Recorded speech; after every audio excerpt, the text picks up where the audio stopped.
সোনার পালঙ্কের ঘরে লিখে রেখেছি। আমরা এখন আছি পূর্বচাল আইন পল্লীতে।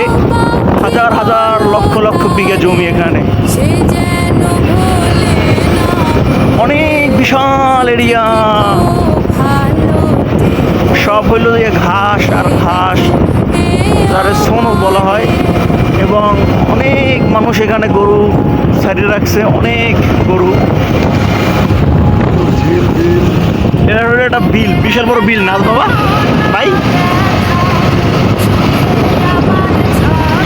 এপারেও আছে, এপারে এপারে দুই পাশে একদম বিল, বিশাল বিশাল বড় বিল। হাজার হাজার লক্ষ লক্ষ, মনে করেন যে একর শতাংশ বিঘা জমি এইখানে। পূর্বাঞ্চল এখানে একটা ইটালিয়ান সিটি বাড়ি করে রাখছে।